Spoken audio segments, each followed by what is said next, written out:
नमस्कार, maths by D K Sharma YouTube channel पे आप लोगों का स्वागत है।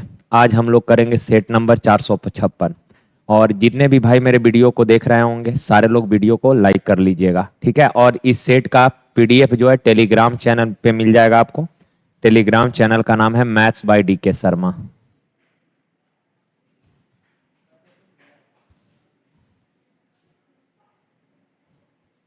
तो टेलीग्राम चैनल को भी आप लोग ज्वाइन कर लेंगे यार, ठीक है। चलिए देखिए, का एक रेडियो, सारा सवाल जो है सीजीएल प्री इस बार हुआ था उसी का है। का एक रेडियो के अंकित मूल्य पर 25% की प्रारंभिक छूट देने के बाद एक दुकानदार बट्टाकृत मूल्य पर 12% एक्स्ट्रा छूट देता है। यदि रेडियो का अंतिम विक्रय मूल्य यानी कि फाइनल जो सेलिंग प्राइस है ये 792 रुपए है, तो का उसका अंकित मूल्य बताइए। तो सर अंकित मूल्य कुछ होगा, ठीक है। एमपी 25% डिस्काउंट दिए हैं, 25% का फ्रैक्शन होता है 1/4, यानी कि 4 का चीज था, एक छूट दिए तो बेचे कितना में होंगे, 3/4 में। अगेन 12% डिस्काउंट दिए, 12% डिस्काउंट दिए तो 12% का फ्रैक्शन होगा 3/20, 25 ना, 3/25 यानी 25 का चीज पे 3 का छूट दिए तो बेचे कितना में होंगे, 22/25। तो अंकित मूल्य कुछ होगा और इस पर 2 लगातार छूट देने के बाद विक्रय मूल्य बना इतना, लेकिन फाइनल विक्रय मूल्य है कितना, 792। 22 से काटिएगा, 792 है यार, सॉरी, 22 से काटिएगा तो 22 तिया 66, 22 तिया 66, ठीक है ना, 66, 22 छक 132, 3 से काटिएगा 12 तिया 36, तो अंकित मूल्य क्या आ जाएगा, 25 चौक 100, क्रॉस करिएगा 1200, ऑप्शन डी, ठीक है। देखिए, का रीनी ने 2 रंग C1 और C2 को 2:3 के अनुपात में मिलाया है। यदि C1 का मूल्य 500 रुपया प्रति यूनिट है, वह दोनों रंग के मिश्रण को 650 रुपया प्रति इकाई के दर से बेचती है, जिस पर उसे न कोई लाभ होता है और ना ही कोई हानि होता है। दूसरे रंग अर्थात C2 का प्रति इकाई मूल्य क्या है। जनरल तरीके से भी आप इस सवाल को कर सकते हैं, एलिगेशन से भी कर सकते हैं। एलिगेशन से कैलकुलेशन थोड़ा आसान हो जाएगा। जैसे देखिए, C1 और C2 दो प्रकार के रंगों का जो रेशियो है मेरे प्यारे भाई, वो 2 अनुपात कितना है, 2:3 है, ठीक है ना बात। कहा कि सर यदि C1 का मूल्य 500 रुपया प्रति यूनिट है, C1 का मूल्य 500 रुपया प्रति यूनिट है और दोनों रंगों के मिश्रण को 650 रुपया प्रति इकाई के दर से बेचे हैं, दोनों के मिश्रण को 650 रुपया प्रति इकाई के दर से बेचे तो ना लाभ ना हानि। अच्छा, 650 रुपया प्रति इकाई के दर से बेचे हैं तो ये विक्रय मूल्य है और आपको नो प्रॉफिट नो लॉस हुआ, यानी कि जितना में खरीदे हैं उतना ही में बेच दिए होंगे। अगर 650 में बेचे तो नो प्रॉफिट नो लॉस हुआ, यानी विक्रय मूल्य 650, नो प्रॉफिट नो लॉस, तो क्रय मूल्य भी कितना, 650 होगा। तो मिश्रण का क्रय मूल्य 650 है। तो बताइए इनका अंतर कितना है, 150 का, यानी 3 यूनिट का वैल्यू 150 कै गुना है, 50 गुना है, 3 का 50 गुना, तो 2 का 50 गुना कितना हो जाएगा, 100 हो जाएगा। सर कॉमन बिंदु पर जो होता है एक से बड़ा तो दूसरा से छोटा होता है, इससे बड़ा है तो इससे छोटा होगा, तो दोनों को जोड़ दीजिएगा तो ये आ जाएगा 750, ऑप्शन ए। तो ये तरीका है, आसान है, कैलकुलेशन बिल्कुल नहीं इसमें करना है मेरे भाई। एक और तरीका कि आप ऐसे इस सवाल को कर सकते हैं कि पहला का मूल्य है 500 रुपए प्रति यूनिट, पहला प्रकार के रंग का क्वांटिटी कितना है, 2, तो 50 दूना 500 दूना 1000 हो जाएगा C1 का। दोनों को मिलाकर यानी C1 प्लस C2 को मिलाकर बेचा है 650 रुपया प्रति इकाई, यानी खरीदा भी होगा 650 रुपया प्रति इकाई। दोनों को मिलाकर क्वांटिटी 2 3 5, 5 से गुना करिएगा तो 0, 5 5 25, 5 6 30 2 32 हो जाएगा, ठीक है। 1000 इसमें से C1 का घटा दीजिएगा तो ये आ जाएगा कितना, 2250 C2 का। अब कहता है कि C2 का प्रति यूनिट मूल्य पूछा है, तो ये C2 का टोटल 3 यूनिट का वैल्यू इतना है, तो 1 यूनिट का तो 3 से डिवाइड कर दीजिएगा, 3 सते 21, 3 पचे 15, 750, ऐसे भी करेंगे तो आसानी है, ठीक है। चलिए देखिए, x प्लस बाई 25 है, x बाई 20 है, x cube plus by cube का वैल्यू पूछा है, x cube plus by cube, square नहीं क्यू है, और x cube plus by cube का फॉर्मूला क्या होता है? एक्स प्लस बाई का whole cube minus 3x by into x plus by. X plus by 25 का क्यूब क्या होता है? 15,625। 25 का क्यूब देखें, क्यूब जो है आपको 30 तक याद होना चाहिए। 30 तक तो 30 अगर नहीं कर पाते तो 25 तक तो एकदम रट जाइए, और 50 तक का स्क्वायर रटा हुआ होना चाहिए मेरे प्यारे भाई। तो x बाई 25 है, तो 25 का स्क्वायर 15,625 माइनस एक्स बाई का वैल्यू कितना है? 20, और x प्लस बाई है 25। 25 दूना 50 यानी 500। 500 गुना 3 1500। 1500 ना तो घटाइएगा तो 5 2 1 4 1 14,125। 14,125 ऑप्शन बी ठीक है। देखिए, का निम्नांकित आकृति में चाप AB की लंबाई वृत्त की त्रिज्या R के 5 गुने के बराबर है, तो त्रिज्य खंड AOB का एरिया। देखिए, सेक्टर AOB का एरिया पूछा है, इस सेक्टर का एरिया। और आप सबको पता है कि सर सेक्टर का एरिया होता है थीटा बट्टा 360 गुना पाई आर स्क्वायर। सेक्टर का एरिया होता है। एक तो तरीका यह है सेक्टर का एरिया निकालने का, और दूसरा तरीका होता है यहीं से डिराइव करिएगा इसको तो आएगा रिजल्ट। तो देखिए, दूसरा होता है सेक्टर का एरिया बराबर हाफ चाप का लंबाई गुना आर। दोनों याद रखना है आपको, दोनों याद रखना है मेरे भाई। ये आता कैसे है तो देख लीजिए थोड़ा सा। इसी को जैसे मान लीजिए ये थीटा बट्टा 360 है। अच्छा, इस पाई आर स्क्वायर को मान लीजिए 2 पाई आर लिख दिए हम, अपने आवश्यकता अनुसार अरेंज कर रहे हैं। 2 पाई आर चाहिए क्या? पाई आर स्क्वायर है, पाई आर चाहिए, पाई आर स्क्वायर। पाई आर है तो एक और आर से गुना करना पड़ेगा, तो पाई आर गुना r, r pi r square हो जाएगा। और ये 2 है, 2 तो नहीं होना चाहिए, तो इसको 2 से डिवाइड कर दीजिए। ये दोनों 100% सेम है, दोनों एक ही चीज है, बस अलग तरीके से इसको अरेंज करके लिखे हैं, पर है दोनों सेम चीज। अब आप सबको पता है इसको क्या बोलते हैं? थीटा बट्टा 360 इंटू 2 पाई आर। ये चाप का लंबाई है, ये क्या है? चाप का लंबाई इंटू ये है r बाई 2। तो इसको अरेंज करके लिख देंगे तो 1/2 इंटू एल इंटू आर हो जाएगा। तो ये भी सेक्टर का क्या हो गया? एरिया हो गया। तो दोनों तरीके से सेक्टर का एरिया आप ध्यान में रखिएगा, ठीक है ना। लिख देते हैं एक बार, सेक्टर का क्षेत्रफल, और ये भी है सेक्टर का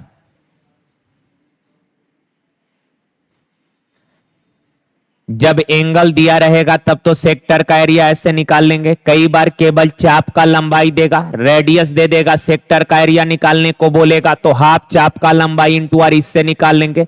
जैसे इसी सवाल में देखिए, इस सवाल में कहा वृत्त का त्रिज्या आर है। वृत्त का त्रिज्या कितना दिया है मेरे प्यारे भाई? वृत्त का त्रिज्या है आर, वृत्त का रेडियस है are.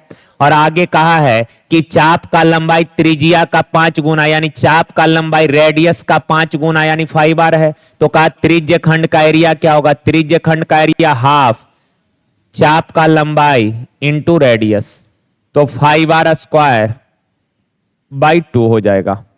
Option number D missing है, यहां बट्टा में 2 मिसिंग है, तो बट्टा में 2, 5/2 आर स्क्वायर, ठीक है। देखिए, कॉट ए बराबर 7/3 है, 3 कॉट ए बराबर 7/3 है, तो 3 इधर लेकर आइए तो कॉट ए बराबर क्या हो जाएगा? 7/9। अब सुनिए, यहां जो सवाल पूछा है ये रेशियो के फॉर्म में। फ्रैक्शन कहने का मतलब रेशियो होता है, फ्रैक्शन मतलब रेशियो है। तो जो सवाल पूछा है ये रेशियो के फॉर्म में है, और आप सबको पता है कि सर कॉट का रेशियो होता है, कॉट का रेशियो होता है कॉस बटा साइन। अब बराबर दिया है कितना? 7/9।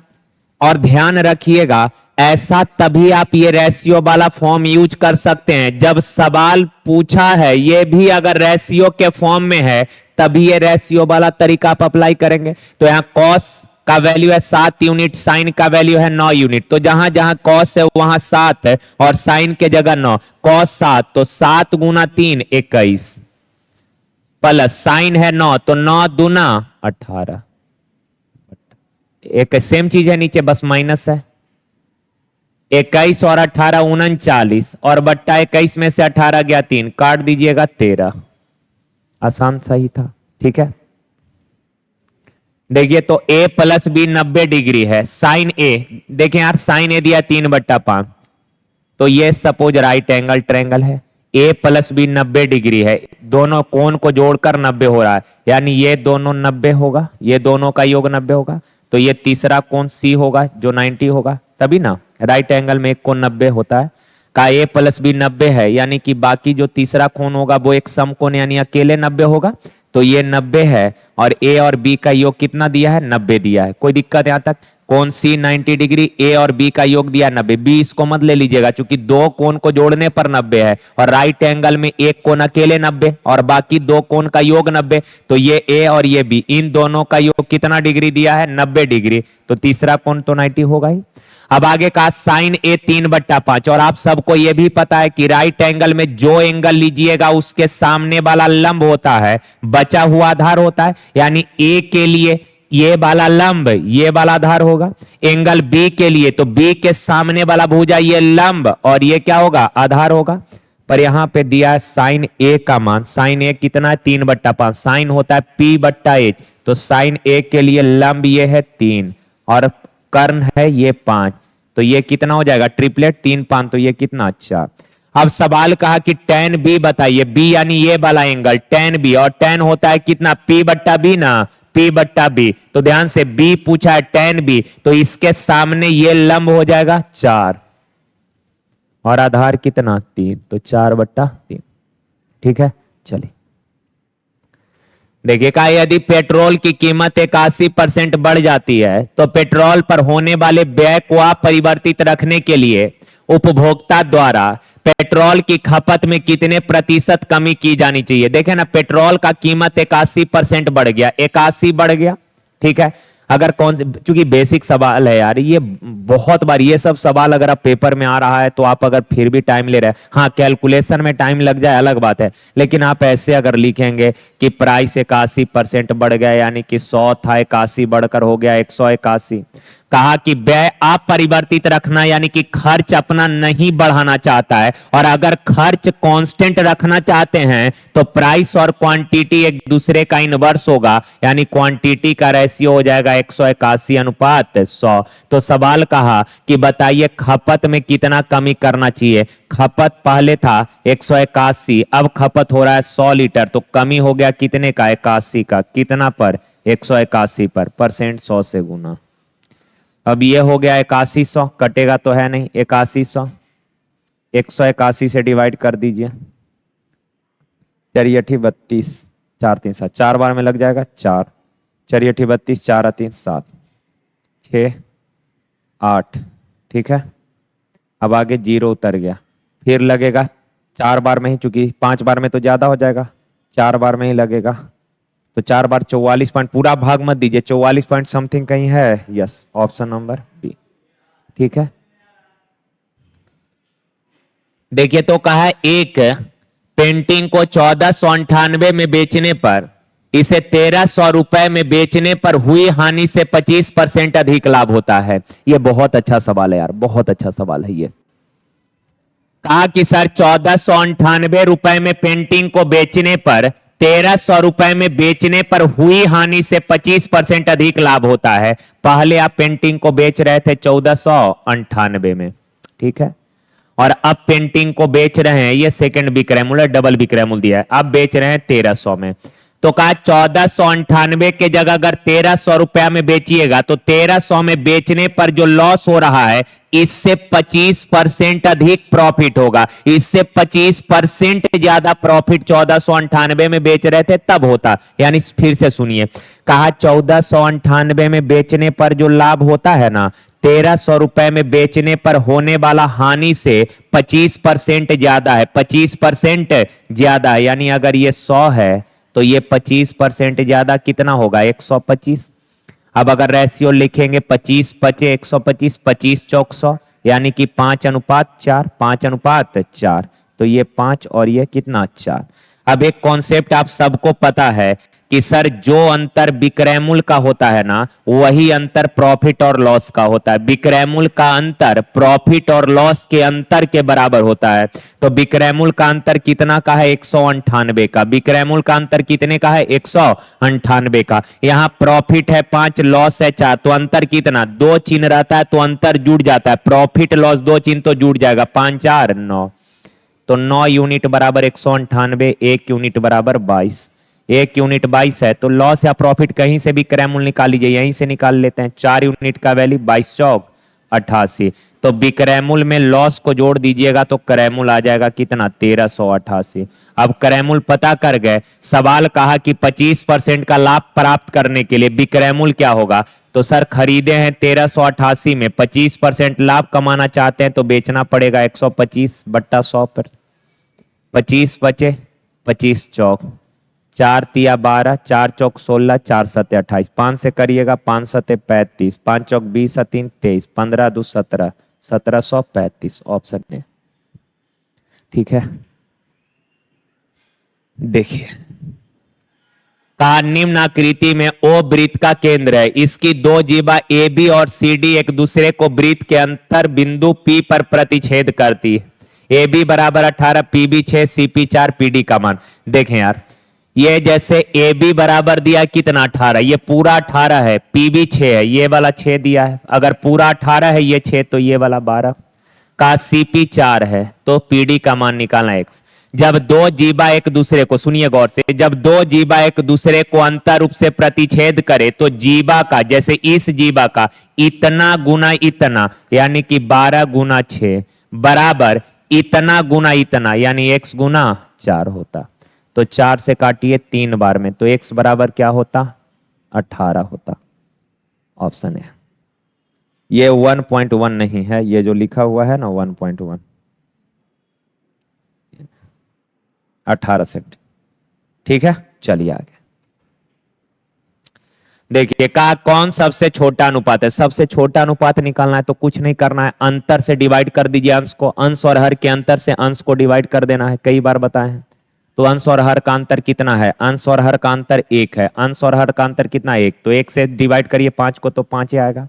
7 और 9 का अंतर कितना? 2, 2 से 7 को डिवाइड करिए तो 3.5।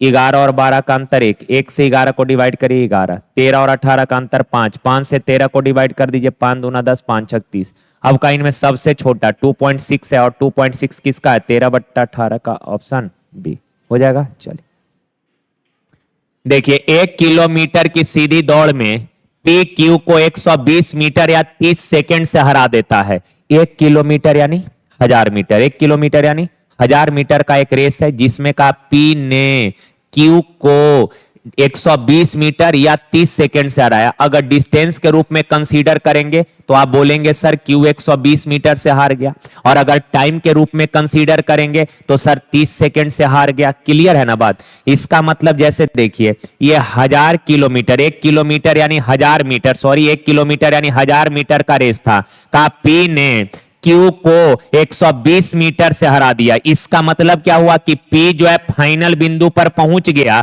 और क्यू उतने समय में पी से 120 मीटर पीछे रह गया होगा, तभी तो हार गया। ठीक है, यानी कि पी फाइनल बिंदु पर पहुंचा और क्यू इससे 120 मीटर पीछे रह गया, तो डिस्टेंस के रूप में 120 मीटर से हार गया, और टाइम में बोला है कितने सेकंड से हार गया? 30 सेकंड से, यानी पी के पहुंचने के 30 सेकंड बाद पहुंचा है क्यू। यही चीज है। तो आप बताइए ये वाला डिस्टेंस क्यू कितने समय में तय किया है? 30 सेकंड में। तो हम निकाल लेते हैं speed of Q. Speed of Q, speed of Q क्या हो जाएगा? इतना क्या लिखना है स्पीड ऑफ क्यू, केवल लिख देते हैं ये क्यू का स्पीड है। स्पीड ऑफ क्यू 120 मीटर दूरी 30 सेकंड में, तो चाल हो जाएगा 4 मीटर पर सेकंड। दूरी बट्टा समय 4। अच्छा आप टाइम निकाल लेते हैं क्यू का, कितना समय लगा है कंप्लीट रेस, पूरा मतलब पूरा रेस करने में। तो 1000 मीटर का रेस है, 1000 मीटर का रेस है, 4 मीटर पर सेकंड के चाल से तय कर रहा है, तो बताइए कितने समय में पूरा रेस कंप्लीट कर लेगा? तो 250 सेकंड में। 250 सेकंड में 1000 मीटर दौड़ा है। कहा कि पी कितना समय में रेस कंप्लीट किया है ये बताइए। अच्छा क्यू को 250 सेकंड लगा है, पी 30 सेकंड से हरा दिया, इसका मतलब P को Q से 30 सेकंड कम लगा होगा। सुनिए बात को, कहा कि P ने Q को 30 सेकंड से हरा दिया, यानी कि Q से 30 सेकंड कम ही समय लगा होगा P को। तो Q को अगर लगाया 250 तो P को 30 सेकंड कम लगा होगा कितना? P को Q से 30 सेकंड कम यानी कितना? 220 सेकंड लगा होगा। सही है, चलिए। दिए गए व्यंजक का मान निकालना है। तो पता है आपको कि बोर्ड मास में सबसे पहले ब्रैकेट का कैलकुलेशन होता है। तो 7 प्लस का माइनस का खत्म, ये क्या बच गया? माइनस का 2। 15 माइनस इंटू माइनस प्लस, तो 15 प्लस 2 कितना? 17। 18 माइनस 17 1। 13 माइनस 1 2। ठीक है, अब 7, अच्छा यहाँ डिवाइड है, इंटू है, प्लस है, तो पहले डिवाइड इंटू प्लस में से किसका? डिवाइड का। तो 7 से डिवाइड करिएगा कै बार में? 2 बार में, गुना 1, अब प्लस का 2, तो 2 एकम 2 और 2 4, ऑप्शन ए। ठीक है, देखिए तो का एक धन राशि पर साधारण ब्याज के दर से 3 वर्ष में प्राप्त मिश्रधन 1200 और 4 वर्ष में प्राप्त मिश्रधन 1350 है। तो डायरेक्ट करिए, लिखना नहीं है। 3 वर्ष में प्राप्त मिश्रधन कितना है? 1200, और 4 वर्ष के बाद मिश्रधन कितना है? 1350, यानी कि टाइम 1 साल बढ़ गया। और 1 साल का जो ब्याज है, 1 साल का ब्याज मेरे भाई कितना है? 1 साल का ब्याज 1350 में से 1200 घटा देंगे तो 150 रुपया हो गया। 1 साल का ब्याज 150। अच्छा, 1 साल का ब्याज 150 है, तो बताइए 3 साल का ब्याज कितना होगा? 1 साल का कितना? कहीं से भी अमाउंट, प्रिंसिपल ही ना निकालना है। तो ये 3 साल का अमाउंट है और ये 4 साल का अमाउंट है। तो 3 साल वाला मिश्रधन में से अगर 3 साल का ब्याज घटा देंगे तो प्रिंसिपल बचेगा, या फिर 4 साल वाला मिश्रधन में से 4 साल का ब्याज घटा देंगे तो प्रिंसिपल आ जाएगा। कहीं से भी आप निकालिए, 3 साल से निकालते हैं।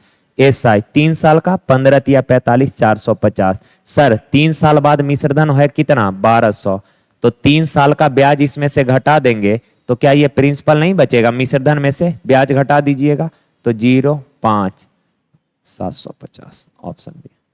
ठीक है, हो जाएगा।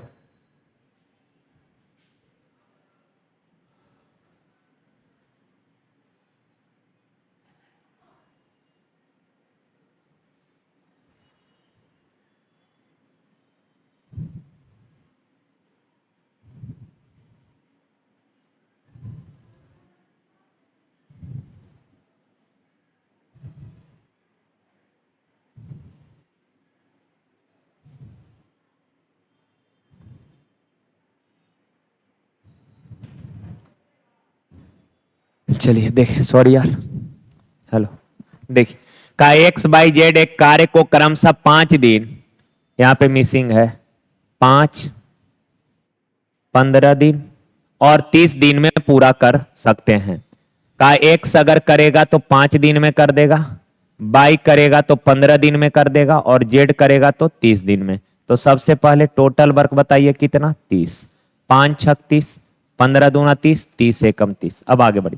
का यदि हर दूसरे दिन बाई और जेड मिलकर एक्स की सहायता करता है, हर दूसरे दिन बाई और जेड एक्स का मदद करता है, इसका मतलब यह हुआ कि सर एक्स मेन वर्कर है, एक्स लगातार काम कर रहा है और बाई तथा जेड हर दूसरे दिन उसको मदद करने आ रहा। यानी एक्स पहला दिन काम किया, दूसरा दिन एक्स आया तो उसको मदद करने आ गया कौन? बाई और जेड। फिर तीसरा दिन काम किया एक्स, चौथा दिन आ गया एक्स बाई जेड, फिर एक्स बाई जेड, फिर एक्स बाई जेड। यानी हर 2-2 दिन पर यह ऑर्डर क्या हो रहा होगा? रिपीट हो रहा। हर 2 दिन पर यही ना साइकिल रिपीट करेगा। तो बस 2 दिन का निकाल लेते हैं काम। पहला दिन एक्स अकेले आया 6 काम, दूसरा दिन तीनों आया 6 और 3 9 काम हो गया। तो 6 और 9 15 काम हो गया। कै दिन लग गया? 2 दिन।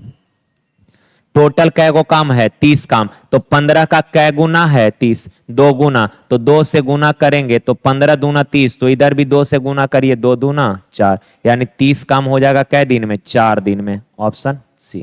ठीक है बात, चलिए देखिए तो का एक गोलाकार मूर्ति का पृष्ठ एरिया कितना होगा जिसका रेडियस है 35। देखिए यार, गोले का पृष्ठ एरिया कहने का मतलब संपूर्ण बोले या वक्र बोले दोनों सेम ही होता है, क्योंकि गोला का कंप्लीट सरफेस वक्राकार होता है। गोला देखें, गेंद देखें ना, बॉल बॉल देखे होइएगा, बॉल को अगर लुढ़का देंगे तो कहीं से बॉल चपटा होता है, नहीं होता। कंप्लीट सरफेस उसका कर्व क्या आकार का होता है, वक्राकार होता है, जिसके कारण गोला का वक्र पृष्ठ एरिया बोले, संपूर्ण पृष्ठ एरिया बोले या केवल पृष्ठ एरिया बोले, सबका मीनिंग सेम है। और गोला का पृष्ठ एरिया होता है 4 पाई आर स्क्वायर। तो 4 पाई का वैल्यू कितना, 22/7, आर यानी 35 गुना 35, 7 पचे 35, 5 चौक 20, 20 गुना 35 70, मतलब 20 गुना 35 70 पर 1 जीरो और 700, तो 2 जीरो तो पहले लगा दे। 7 दूना 14, 7 दूना 14, 1 15,400, 15,400 ऑप्शन बी। देखिए कहा पाइप ए और बी एक साथ चालू होने पर एक टंकी को 6 मिनट में भरेगा। ए और बी एक साथ चालू होगा ना तो 6 मिनट में टंकी को भर देगा। क्लियर है बात। कहा बी इसे भरने में ए से 5 मिनट अधिक समय लेता है, यानी बी को टंकी भरने में ए से 5 मिनट ज्यादा लगता है। किसको ज्यादा लगता है, बी को ए से 5 मिनट ज्यादा लगता है। कहा कि ए और बी द्वारा उस टंकी को अलग अलग भरने में लिया गया समय क्या होगा। तो ऑप्शन में तो ए और बी दोनों का टाइम दिया है, तो चेक कर लेते हैं कि कौन सा ऑप्शन है जिसमें बी को ए से 5 मिनट ज्यादा लगता है और साथ के साथ दोनों जब एक साथ भरेगा तो 6 मिनट में भर देगा। अपने पास दो स्टेटमेंट है, दो कंडीशन है। पहला कंडीशन कि दोनों साथ में चलेगा तो 6 मिनट में भर देगा। दूसरा कंडीशन कि बी टंकी को भरने में ए से 5 मिनट ज्यादा ले रहा है। तो चेक करते हैं, पहला ऑप्शन में 5 मिनट तो बी ज्यादा ले रहा है, एक का टाइम 15 बी का 20, तो ये हो सकता है। सेकंड में 10-15 ये भी हो सकता है। थर्ड में बी को 5 कम लग रहा है, ये तो ऐसे ही खत्म। बी को यहां 5 कम लग रहा है, ये भी खत्म। ये दो ऑप्शन है, दोनों में ट्राई कर लेते हैं। देखिए दोनों मिलकर पूरा टंकी कै मिनट में, 5-6 मिनट में ना, तो 15-20 का एलसीएम क्या हो जाएगा, 15 और 20 का एलसीएम हो जाएगा 120। 15 8 20 से 20 छक 20 से 8 6 14, तो 120 का हम दोनों मिलकर करेगा। क्या यहां से 6 आएगा, नहीं आएगा, तो ये ऑप्शन होगा नहीं, बच गया यही। चेक भी नहीं करना है, काम खत्म हो गया। और अगर चेक करेंगे तो देख लीजिए, ए 10 मिनट में भरे रहा है, बी 15 मिनट में, तो टोटल टंकी का कैपेसिटी 30, 10 तिया 30, 15 दूना 30, दोनों मिलकर इस 30 लीटर को कितने समय में, तो दोनों के एफिशिएंसी से डिवाइड कर दीजिए 6 में। सेटिस्फाई कर गया दोनों कंडीशन, ऑप्शन नंबर बी। देखिए ये कल ही वाला सवाल है, वो कल ही ये सवाल करा चुके हैं, कल वाला सेट में ये करा दिए थे, ठीक है ना। चलिए आगे देखिए, एक ये अच्छा सवाल है। पिछला सवाल जो लोग से नहीं बन पाएगा कल वाला वीडियो देखिएगा, उसमें वो सवाल सेम करा चुके हैं। का यदि एक चोर कोई सामान चुराता है और 20 किलोमीटर की चाल से भागता है, ठीक है, सामान चुरा लिया, अब 20 के चाल से भाग गया।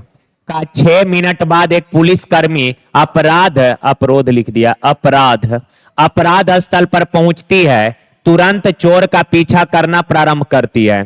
पुलिसकर्मी द्वारा चोर का पीछा करने के 24 मिनट बाद भी दोनों के बीच 400 मिनट का अंतर है, 400 मीटर का अंतर है। अपराध स्थल से कितनी दूरी पर पुलिसकर्मी चोर को पकड़ लेगा और पुलिसकर्मी किस चाल से दौड़ा है, यह बताना है आपको। देखिए जरा, सबसे पहले तो यह बताइए, सोचिए जरा, दिमाग पर जोड़ दीजिए कि चोर यहां से चोरी किया और भाग गया, 6 मिनट बाद पुलिस वाला आया और उसका पीछा करना शुरू किया। तो आप सोचकर बताइए, पुलिस वाला के आने के कितने समय पहले चोर भाग चुका है, 6 मिनट। तो 6 मिनट में कितना दूर तय किया होगा, तो 20 किलोमीटर पर आवर चाल है। 6 मिनट यानी कि आवर में लाइएगा 60 से डिवाइड, 6 दहा 0 से 0 यानी क्या किलोमीटर, 2 किलोमीटर आगे निकल गया।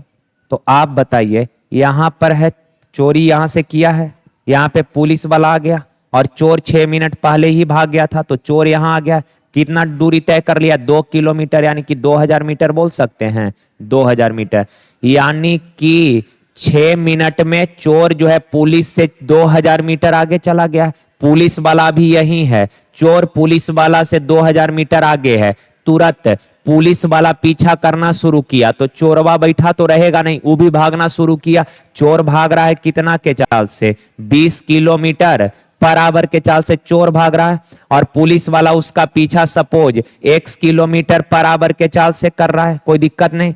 आगे सवाल में कहा कि सर जी 24 मिनट के बाद भी उनके बीच 400 मीटर का अंतर है। सुनिए, शुरुआत में उनके बीच का गैप कितना था? 2000 मीटर। 24 मिनट तक भागा भागी किया, 24 मिनट तक भागा भागी किया, तब भी उनके बीच का गैप अभी भी नहीं पकड़ पाया। 24 मिनट भागा भागी करने के बाद भी नहीं पकड़ पाया। 24 मिनट के बाद देखा कि अब चोर और पुलिस के बीच गैप कितना बच गया है? 400 मीटर। सुनिए ना, सपोज पुलिस यहां है, चोर कितना है? 2000 मीटर आगे। तो शुरुआत में गैप कितना था? 2000 मीटर का।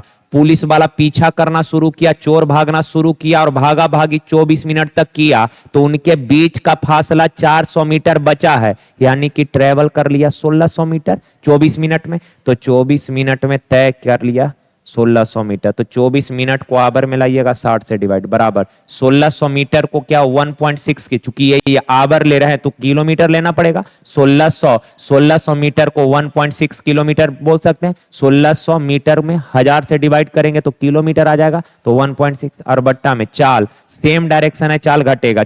पुलिस का चाल ज्यादा होगा तो ज्यादा में से कम घटाइए। अच्छा देखिए, तो एक जादू दिखाते हैं आपको, कैसे काटिएगा। देखिए, डेसिमल यहां से हटाएंगे तो ये 0 कट जाएगा। आप बोलेंगे ऐसे कैसे काट दिए सर? तो सर डेसिमल हटाएंगे तो बट्टा में 10 आएगा, 10 से 6 बार में कट जाएगा, और 6 से ये कटेगा 4 बार में, 4 से ये कटेगा 4 बार में। तो x माइनस 20 बराबर 4 है, तो x बराबर कितना? 24। अब ये मत कहिएगा कि अरे सर कैलकुलेशन कैसे कर दें। अरे भाई ये क्रॉस करेंगे तो x माइनस 20 बराबर इधर क्या आएगा? 4। तो x बराबर कितना? 24। तो अब बच्चा जैसा थोड़े ना करते रहिएगा। तो ये आ गया 24 किलोमीटर पर आवर पुलिस का चाल। अब आगे सवाल में कहा चाल 24 है, तो ये ऑप्शन तो होगा नहीं, ये होगा नहीं। दो गो ऑप्शन में 24 है, नहीं एगो में रहता तब तो यहीं से हो जाता। पर दूरी भी अब निकालना पड़ेगा कि पुलिस वाला चोर को कितना दूरी पर पकड़ा। तो पहले तो ये बताइए कि चोर, पुलिस पीछा करना शुरू किया, चोर भाग रहा था, तो शुरुआत में कितना फासला था? 2000। तो चोर को पकड़ने के लिए 2000 मीटर दूरी तय करना पड़ेगा। तो पकड़ने में लगा समय निकाल लेते हैं। तो दूरी बट्टा चाल सेम डायरेक्शन है, ये 2000 मीटर है, चाल किलोमीटर में दिया तो यहां भी दूरी किलोमीटर में लेंगे, 2 किलोमीटर। और सेम डायरेक्शन है, चाल घटेगा, 24 में से 20 जाएगा 4, काट दीजिए तो 1/2 घंटा। यानी कि पुलिस द्वारा चोर को पकड़ने में आधा घंटा का समय लगा। तो कहा कितना दूरी पर पकड़ा है? तो पीछा कर रहा था कितना से? 24 से। 24 से पीछा कर रहा था और आधा घंटा में पकड़ लिया, यानी कि 12 किलोमीटर दूरी पर पकड़ लिया। कौन सा ऑप्शन है? डी। तो ये सवाल अच्छा था, हमको समझाने में थोड़ा टाइम लग रहा। एज ए विद्यार्थी अगर आप करेंगे तो आप बहुत जल्दी इस सवाल को कर लेंगे। चलिए देखिए, का इस 2 खातों में कुल 50,000 की धनराशि जमा करता है, जिन पर क्रम 60%, 12% के दर से साधारण ब्याज प्राप्त होता है। यदि 1 वर्ष बाद ब्याज के रूप में कुल 5200 प्राप्त हुआ है, तो 12% के दर पर कितना धनराशि खाते में जमा करवाया है? एक तो तरीका आप एलिगेशन लगाइए, सबसे अच्छा। कुछ धनराशि 8% के दर से, रिमेनिंग 12% के दर से, दोनों को मिलाकर ओवरऑल 5200 का ब्याज मिला है। अच्छा, 5200 का ब्याज ओवरऑल मिला है कितना पर? कितना पर? तो 50,000 पर। परसेंट 100 से गुना, 2 0 से 2 0, 2 0 से 2 0, तो ये आ गया कितना? 10 पचे 50 हो जाएगा ना, 5 चौक 20, यानी 10.4%। अब यार इन दोनों का अंतर 2.4 और इन दोनों का अंतर 6, 1.6, तो 8 दूना 16, 8 तिया 24। टोटल प्रिंसिपल है कितना? 50,000। अनुपात में टोटल 2 और 3 5 का 12% के दर से कितना पैसा उधार दिया? तो 12% के दर से उधार दी गई राशि है 3, 5 से 10,000, गुना 3 30,000, ऑप्शन सी ठीक है। चलिए देखिए, तो का 20 महिला और 15 पुरुष मिलकर एक काम को 6 दिन में पूरा कर सकते हैं। 20 ओमैन और 15 मैन मिलकर काम करे तो काम को कर देगा कै दिन में? 6 दिन में। तो टाइम से गुना कर दिए, ये टोटल वर्क आ गया। आगे का एक महिला अकेले काम करेगी, एक ओमैन अकेले काम करेगी, तो 150 दिन लगेगा। टाइम से गुना किए तो ये भी टोटल वर्क है, दोनों टोटल वर्क है आपस में बराबर। अब 6 से काट दीजिए तो ये 25 छक 150, ये 25 आ गया। अब मेंटली कैलकुलेशन करिए। देखें यार, इधर 25 एकम 25 ओमैन है और यहाँ 20 ओमेन है, 20 ओमेन उधर जाके घट जाएगा 25 में से, तो 5 ओमेन बच जाएगा। और इधर कै गो मैन है, 15 मैन है। काट दीजिए, 5 एक कम 5 तिया 15। मैन और ओमेन का रेशियो लिखेंगे तो क्या आ जाएगा, 1:3। तो ये एफिशिएंसी का रेशियो है, कोई दिक्कत नहीं आता। अब आगे सवाल में कहा एक अकेला पुरुष कितने दिन में काम करेगा, तो पहले तो टोटल वर्क निकाल लीजिए। ये भी टोटल वर्क है, ये भी टोटल वर्क है, जहां से आसान लगे निकालने इधर निकाल लेते हैं, कैलकुलेशन आसान हो जाएगा। तो यहां से टोटल वर्क निकालेंगे तो ओमैन, एक ओमैन काम पूरा 25 मत ले लीजिएगा, ये कैलकुलेट करके काटे हैं। ओरिजिनल एक मैन पूरा काम कै दिन में कर रही है, 150 दिन में। तो एक ओमैन एक दिन में 3 काम, तो 3 काम एक दिन में, पूरा काम 150 दिन में, तो टोटल काम 450। और इस पूरे काम को कहा एक आदमी कितने दिन में, तो एक आदमी एक दिन में एक काम, तो 450 काम कै दिन में, 450 दिन में। ए चलिए देखिए, का इसका मध्यानुपात निकालना है। तो मध्यानुपात क्या होता है, रूट अंडर ए बी। मध्यानुपात क्या होता है, मीन प्रोपर्शन होता है मेरे भाई, root under A B, root under A B. तो बताइए मध्यानुपात रूट अंडर ए बी। तो इन सबको गुना अगर करिएगा तो डायरेक्ट एक ही साथ लिख देते हैं, ठीक है ना। तो सबको जब मल्टीप्लाई कर दीजिए, ओहो लिख ही देते हैं, हो ए प्लस बी इंटू ए माइनस बी का होल क्यू इंटू ए प्लस बी का क्यू इंटू ए माइनस बी। तो देखिए जरा, ए प्लस बी इंटू ए प्लस बी का क्यू है, 3 बार यहां 1 बार यहां, तो पावर में क्या आ जाएगा, 4 आ जाएगा। इंटू 3 बार यहां 1 बार यहां, तो पावर में क्या आ जाएगा, 4 आ जाएगा। तो ए प्लस बी वर्गमूल करेंगे तो पावर में कितना, 2। और ए माइनस बी पावर में कितना, यहां भी 2। तो ए प्लस बी का स्क्वायर इंटू ए माइनस बी का स्क्वायर, ए प्लस बी का स्क्वायर इंटू ए माइनस बी का स्क्वायर, ठीक है। देखिए का 35 रुपए पर केजी और 38 रुपए पर केजी के चावल को एक तीसरे किस्म के चावल के साथ 2:1:2 के अनुपात में मिलाया जाता है। यदि मिश्रण का मूल्य 42 रुपया पर केजी है तो तीसरे किस्म के चावल का मूल्य कितना, 100 रुपया पर केजी मान लेते हैं। पहले प्रकार के चावल का रेट है 35 रुपया पर केजी, दूसरे प्रकार के चावल का रेट है 38 रुपया पर केजी, तीसरे प्रकार के चावल का रेट मान लिए 100 रुपया पर केजी। तो 35 रुपए पर केजी के भाव से 2 केजी, ये क्वांटिटी का रेशियो है, 35 रुपए पर केजी के भाव से 2 केजी का रेट हो गया, 35 दूना 70। अच्छा 38 रुपए पर केजी के भाव से 1 केजी का रेट हो गया, 38 एकम 38। सर 100 रुपए पर केजी के भाव से 2 केजी का रेट हो गया 2x। का पूरे मिश्रण का मूल्य है 42 रुपया पर केजी। अच्छा मिश्रण कै केजी का बन गया, 2 1 3 2 5 केजी का मिक्सचर बन गया। पहला प्रकार के वस्तु का क्वांटिटी 2 केजी, दूसरे प्रकार के वस्तु का क्वांटिटी 1, तीसरे प्रकार के वस्तु का क्वांटिटी 2, तो टोटल मिक्सचर बन गया कै केजी का, 5 केजी। और मिश्रण का रेट है 42 रुपया पर केजी, 1 केजी का रेट 42 रुपया, तो 5 केजी का रेट 42 गुना 5, 5 दूना 10, 5 चौक 20 और 1 21। ये भी 5 केजी का रेट है, ये भी 5 केजी का, आपस में बराबर। तो 2x बराबर 210 में से घटेगा कितना, 38 और 70 108, तो ये आ जाएगा 2, 102, ठीक है ना। अब काट दीजिएगा यार, x बराबर 2 5 10, 2 1 51। क्लियर है। देखिए का एक नौ की प्रभावी चाल धारा के विरुद्ध दिशा में, यानी कि धारा के विपरीत चाल घटता है ना, और धारा के विपरीत दिया है 15.2। कहा और धारा के दिशा में, यानी कि बोट प्लस वाटर, धारा के दिशा में चाल बढ़ जाता है, यानी बोट प्लस वाटर, और दिया है कितना 20.8। अब धारा का चाल यानी वाटर का स्पीड निकालना है। तो कई बार आपको पता है कि दो संख्या का योग मालूम अंतर मालूम, योग मालूम अंतर मालूम, छोटा वाला निकालेंगे तो घटा कर 2 से भागा, तो घटाइएगा तो 6, 5.6, 2 से डिवाइड कर दीजिए, 28 दूना 56 यानी 2.8, ऑप्शन ए हो जाएगा। देखिए तो x बराबर 9 दिया है और इसका वैल्यू निकालना है। सारा कॉफिशिएंट देखिए ना 10 है, एक ज्यादा है तो एक कम करके अरेंज करके लिखिए।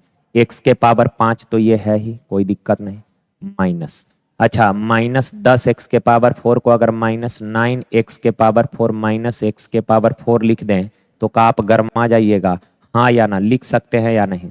माइनस 10x के पावर 4 है तो माइनस 9x के पावर 4 माइनस x के पावर 4 जुटेगा तो माइनस 10x के पावर 4 हो जाएगा, कोई दिक्कत नहीं, बस ऐसे ही ब्रेक करते जाइए। आप सोच कर बताइए इसको क्या लिखेंगे, 9x³ अब प्लस x³ जोड़ेंगे तब ना 10x³ हो जाएगा, माइनस 9x² और माइनस x² प्लस 9x अब प्लस हुआ।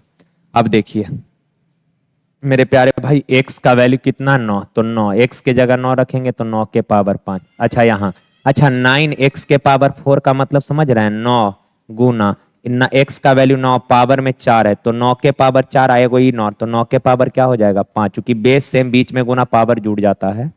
यहाँ x का वैल्यू 9 तो 9 के पावर 4 प्लस अच्छा 9 के पावर 3, x का वैल्यू 9 है तो 9 के पावर 3 गुना 9, 9 के पावर 3 गुना 9, 9 के पावर 4, यहाँ 9 के पावर 3, यहाँ 9 के पावर 3, यहाँ 9 के पावर 2, यहाँ 9 गुना 9, 9 के पावर 2, यहाँ 9 प्लस 1।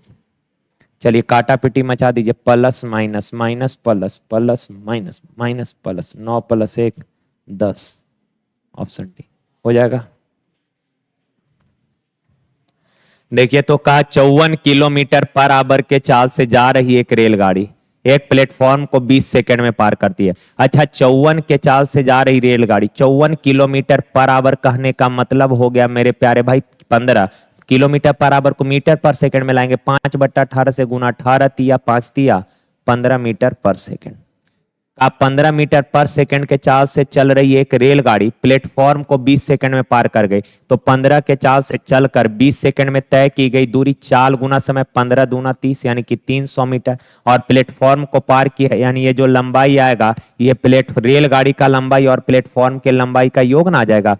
कहा 15 मीटर पर सेकंड के चाल से चलकर 20 सेकंड में प्लेटफॉर्म को पार कर गई, यानी 20 सेकंड में तय की गई जो दूरी होगा वो रेलगाड़ी और प्लेटफॉर्म के लंबाई का योग होगा। आगे बढ़िए, कहा यही रेलगाड़ी अपने ही दिशा में 6 किलोमीटर पर आवर के चाल से भागे जा रहे व्यक्ति को 12 सेकंड में पार कर रही है। सुनिए ना, एक आदमी जो रेलगाड़ी के दिशा में ही 6 के चाल से जा रहा है उसको रेलगाड़ी 12 सेकंड में पार कर गया। अच्छा आदमी को 12 सेकंड में पार कर गया, तो आदमी को पार किया यानी कि रेलगाड़ी 12 सेकंड में जो डिस्टेंस ट्रेवल किया होगा वो अपनी लंबाई के बराबर डिस्टेंस होगा, ठीक है ना। तो आप बताइए आदमी 6 के चाल से जा रहा है, ये चाल किलोमीटर है तो यहाँ किलोमीटर देखिए 54 kilometre per hour, same direction चाल घटेगा, 54 में से 6 जाएगा 48 किलोमीटर पर आवर, मीटर पर सेकंड में लाइए 5/18 से गुना, और इतना के रिलेटिव वेलोसिटी से रेलगाड़ी जा रहा है और आदमी को पकड़ लिया 12 सेकंड में, तो 12 सेकंड में जो डिस्टेंस ट्रेवल किया होगा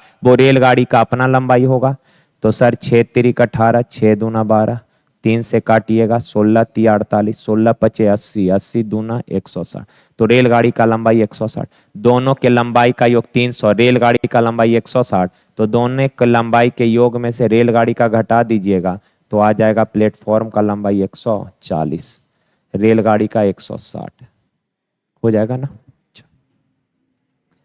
देखिए का 1 से 200 के मध्य आने वाली सभी नेचुरल नंबर जो 5 का गुणज है उनका योग, 5 का गुणज यानी मल्टीपल, 1 से 100 के बीच में 5 का जितना भी मल्टीपल है सबका योग, तो 5 का पहला मल्टीपल 5, दूसरा 10, इसी तरह से 200 से जस्ट पहले 5 से कटने वाला नंबर 195। अब इनका योग पूछा है तो एक तो तरीका होता है n/2 into first plus last, वैसे निकाल लीजिए, या फिर एक तरीका यह है इन सब का क्या निकालना है योग निकालना है, इन सब का क्या निकालना है योग, तो सबका योग अगर निकालना है तो भाई अगर 5 कॉमन कर लीजिएगा तो अंदर 1 2, इसी तरह से कितना आ जाएगा 5 तिया 15, 5 तिया 15, 5 नमा 45 49।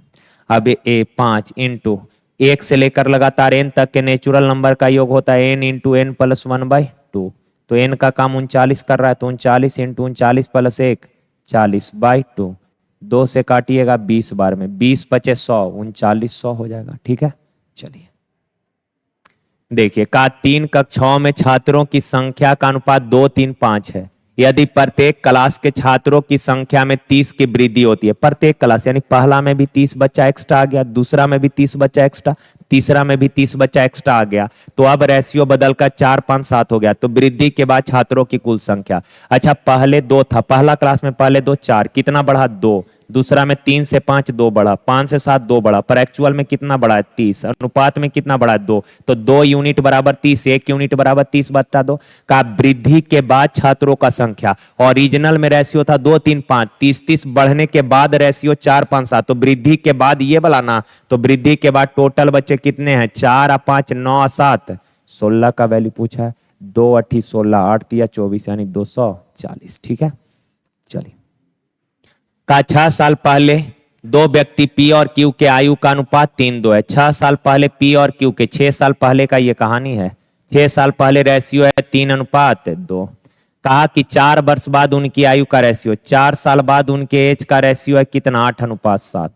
अच्छा, आप सबको कई बार बताए हैं कि किसी भी सर्टेन टाइम में एक व्यक्ति का एज जितना बढ़ेगा या घटेगा, दूसरा का भी एज उतना ही बढ़ेगा घटेगा। क्लियर है ना बात? तो बताइए, यहाँ दो व्यक्ति का एज का रेशियो मालूम है, दो व्यक्ति के एज का रेशियो मालूम है, तो अंतर हमेशा सेम होना चाहिए। तो यहाँ का अंतर 5 है और यहाँ भी अंतर 5 है, संयोग से दोनों जगह सेम ही है, अनुपात में 5 5 का अंतर। ईयर में कितने का ईयर, 6 और 4, 6 साल पहले 4 साल बाद, तो गैप जुटेगा 10 साल का अंतर है, तो 5 यूनिट बराबर 10 साल, 1 यूनिट बराबर 2, 1 यूनिट बराबर 2। अब 1 2 है तो का पी की आयु कितनी है यानी प्रेजेंट में पूछ रहा, तो 6 साल पहले पी का एज कितना था 3 यूनिट, 1 यूनिट बराबर 2, तो 3 यूनिट बराबर 6। तो सर 6 साल पहले पी का एज 6 था, तो प्रेजेंट में 6 ऐड कर दीजिएगा, कितना आ जाएगा 12 साल, ऑप्शन बी में ही है 12।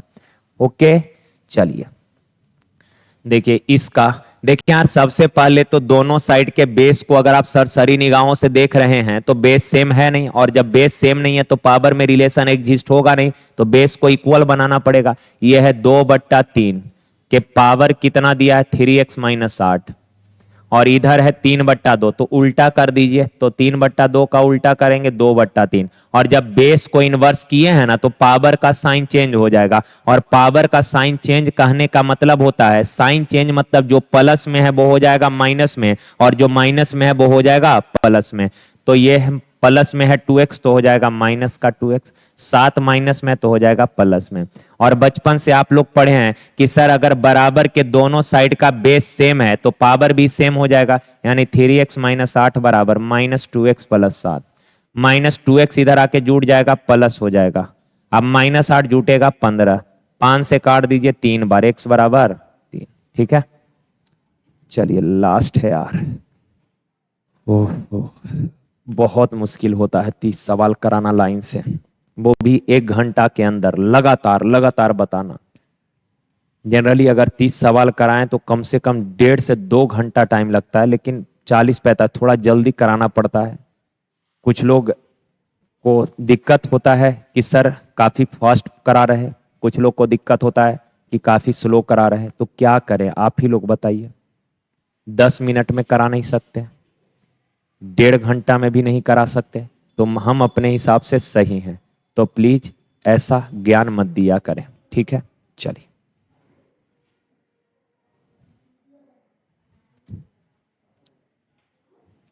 देखिए, कहा 25 पैसे 50 पैसे 25 पैसे 50 पैसे 2 रुपए और 5 रुपए, सिक्कों के संख्या का अनुपात दिया है 5 4 3 और 1 का सिक्कों का कुल राशि है, सभी सिक्कों को मिलाकर कुल राशि है कितना 285, तो मूल्य का रेशियो निकाल लेते हैं। अच्छा, 25 पैसा का 5 गो सिक्का है, 4 गो रहेगा तो 1 रुपया होगा कि नहीं होगा। 25 पैसा का 4 सिक्का आपको दे दे यानी 1 रुपया, पर 5 गो सिक्का दिए यानी 1 रुपया 25 पैसा। 50 पैसा का 4 सिक्का है यानी 2 रुपया, क्योंकि 50 पैसा का 2 सिक्का रहेगा तो 1 रुपया, 4 सिक्का है तो 2 रुपया, और 2 रुपया का 3 सिक्का दिए, 2 रुपया का 3 गो आपको दे दिए तो 6 रुपया हो गया। अब 5 रुपया का 1 गो दिए तो 5 गो, और सभी प्रकार के सिक्कों को मिलाकर टोटल मूल्य है 285। अनुपात में टोटल मूल्य कितना है 6 5 11 2 13 और 1 14.25 इंटू पूछा जो है उससे गुना। कहा है कि 25 पैसे और 5 रुपए के सिक्कों का अंतर, 25 पैसे और 5 रुपए, 25 पैसे और 5 रुपए वाले सिक्कों का अंतर 1 और 5 का अंतर 4, तो 4 से गुना। काटा पीटी मचा दीजिए, डेसिमल हटा देंगे तो 100 ऊपर लगा देते हैं, 25 से काटते हैं, 25 पचे 125, 125,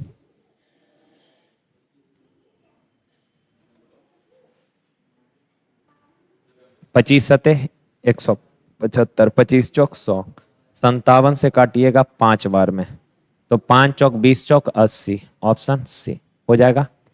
तो चलें आज के लिए यहीं तक मेरे प्यारे भाई, थैंक यू यार, धन्यवाद। और ऐसे मजाक में बोल रहे थे उसको सीरियस मत लीजिएगा, लेकिन अपने हिसाब से सही कराते यार। 30 सवाल ना तो ज़्यादा टाइम लेते हैं और ना ही ज़्यादा स्लो कराते हैं, बैलेंस है इतना, ठीक है ना। तो चलें आज के लिए यहीं तक, थैंक यू, धन्यवाद।